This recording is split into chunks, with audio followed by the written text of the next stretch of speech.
First and foremost, good morning. I think it's only right to let you guys know that I woke up feeling the cheesiest. But without further ado, obviously opening statement, we're really excited to get ready to play a phenomenal South Carolina football team. They've done a great job this season. Obviously, they're 9-3. Right now, there's a lot of history in them trying to get to their 10th win, just like us. As a team, I felt like our guys are locked in, they're focused. From a lot of the practice that we had back at home, parlaying to yesterday. I think our guys are ready. We're really excited about this opportunity. Know it's going to be a really, really good football game, and I just can't express to you guys how thrilled we are to just have this opportunity. One, I think for our younger players, it gave us 15 more practices. In the day and age now, being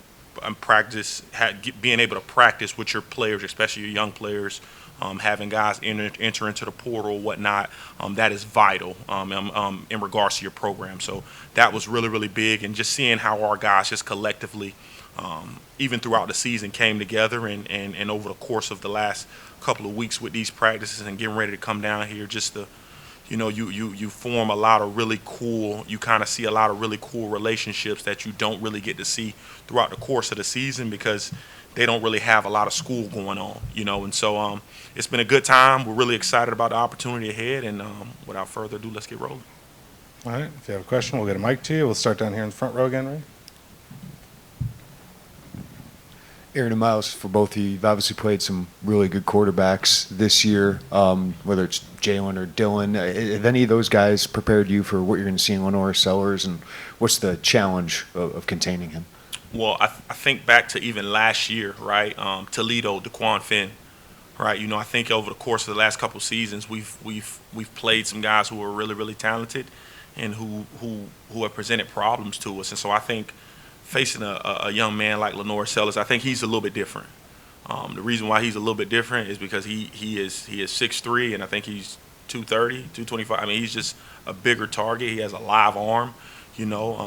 Obviously that they're on a really, really hot game win streak, and he was a freshman of the year for a reason, and he's done a really, really good job for him. But I do think over the course of the last couple of years, some of the teams that we have played, not holistically, but just with some of the things that some of the quarterbacks have been able to do in terms of being able to run the ball and run around a little bit, they have helped us to a degree prepare for a young man of this caliber. It's not like we're going into this game blind and we hadn't faced a running quarterback all season, and so it's really, really hard to replicate that. I think kudos to Trey Petty. Trey Petty has done I know some of you guys probably don't know who Trey Petty is, but he's been our look team quarterback. He's done a tremendous job, and Lenore Sellers is really, really hard to replicate, but he's done a tremendous job for us over the last 15 practices of really kind of giving us that look.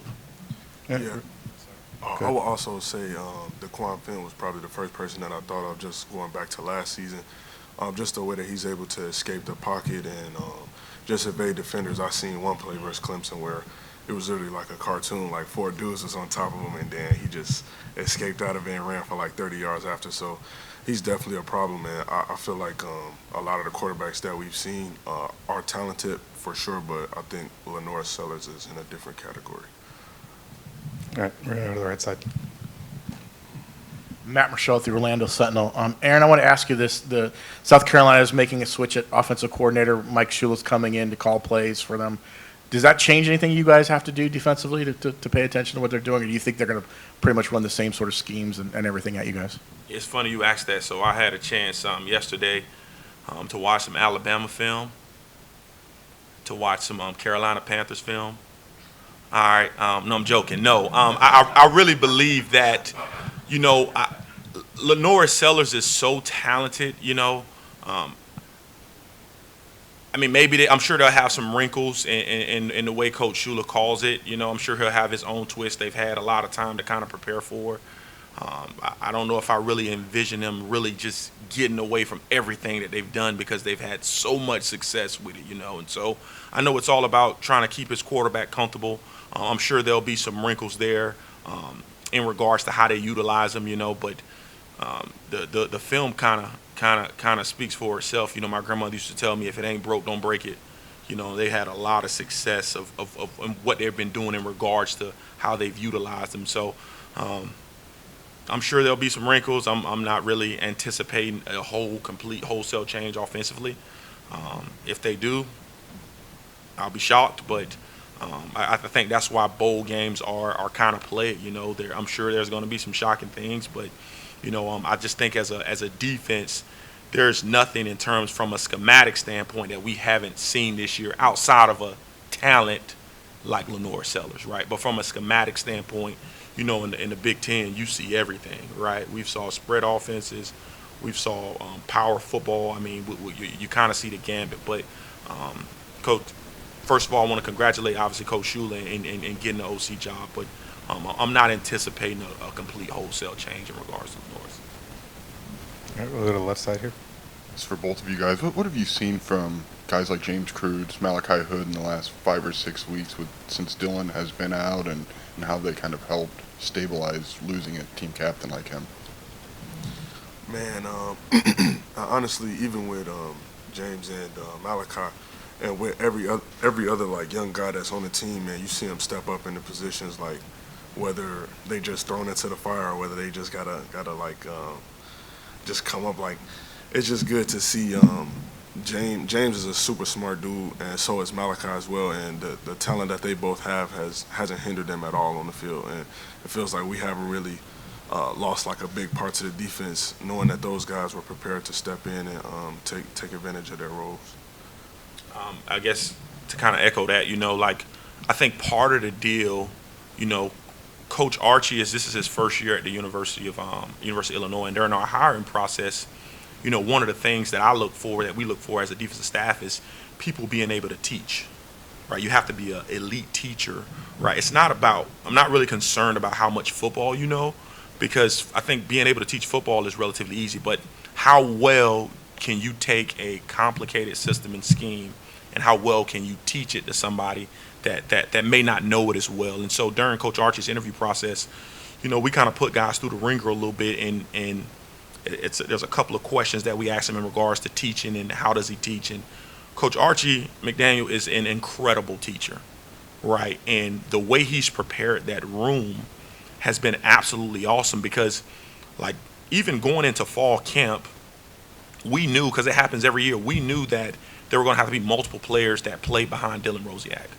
you know, and the way he's prepared those guys has been absolutely incredible. But along with that, Grant Morgan, right? Grant Morgan was an all-conference, all-American linebacker in the SEC, and the way he's complimented Coach Archie and working together and teaching these guys has been absolutely incredible. And then to see their growth, right? To see their growth from the beginning of the season towards the latter part of the season has been absolutely awesome. I mean, these young men, they've literally been waiting for these opportunities and moments, and when they've came up, they haven't shied away from them. And so I think a part of their growth and development, outside of their skill set and ability, it's really been the foundation of how the coaches have taught them, which I tip my hat to Coach Archie and Coach Morgan.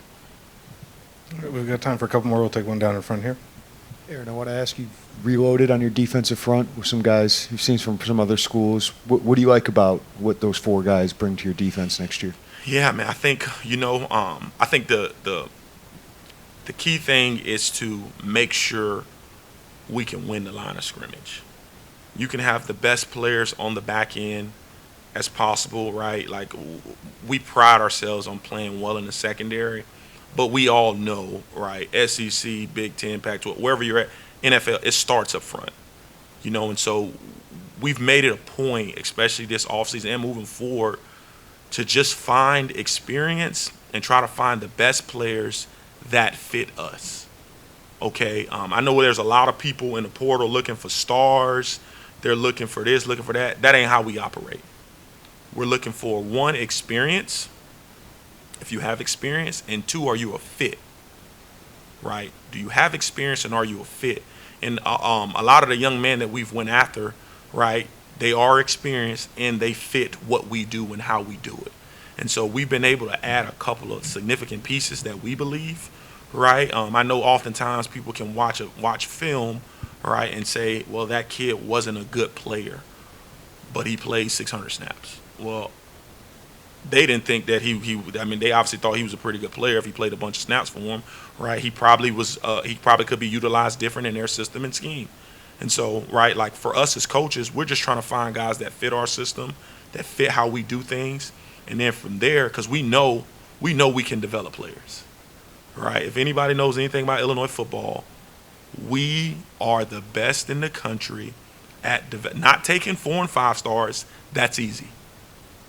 Taking 4 and 5 star players are easy, right? I can do that with my eyes closed. But we take guys who are 0, 1, 2, 3-star recruit walk-ons, right? And we develop them at a really, really high clip, you know. And so if we can take a guy who's an experienced player at another school and he has a year or 2 years with us, we got a pretty good opportunity to be good, you know. So that's what we pride ourselves on. All right, we got time for another one here. We'll take the red shirt on the left. Miles, along those lines, he nodded you as a walk, and I'm curious what it is about the system that has allowed you to go from walk-on receiver to second-year starting safety in this defense. Man, honestly, I'll have to tip my hat to the coaches. Like, and I've even talked to guys that have went here and went to other places, and they truly tell me like it's not like this anywhere else in the country. Like, just the way that these guys are able to truly make it a family feel, like outside of football and then within football. Like, we learn so much, like about the game, like that it makes it easy going out there on the field. Like, we so prepared, like week in, week out, season in, season out, like fall camp in, fall camp out. Like, I'm prepared for everything. Every time I step out there on the field, I'm prepared, just because of the way Coach Henry prepares us, the way that like Coach B prepares us. Like, we always doing football one-on-one. Like, all we talk about is football and just like the ins and outs of the game. And I feel like that's what really develops us as a whole. Whether you're a walk-on, whether you're a high recruit, like, we're all getting developed, and you see that year in, year out since Coach B has been here. That's great. Well, one last call. Anybody? All right, we'll take one last one up front, and then we'll let you guys go. Thank you for your time. Don't ask all the questions, Jeremy. Miles, what's this game mean for you guys? The opportunity against South Carolina and chance to get a 10th win. What's this mean for you guys? Honestly, it's a chance to make history. We'll be, I believe, the 4th team to win 10 games in Illinois history. It's huge in terms of the grand scheme of things, but at the end of the day, it's just another game. Like, we got to see it as that and not put so much on it. We're prepared for the moment. We haven't had 15 practices yet, but we're closing in on that number and just taking it one day at a time. Like, not trying to make it bigger than what it is. Like, that's how I live my life too, just one day at a time. Like, I'm not even worried about tomorrow. I'm only worried about today's practice and the troubles of today, because tomorrow brings enough of its own, and yesterday is gone. So all we worried about is today. Preach.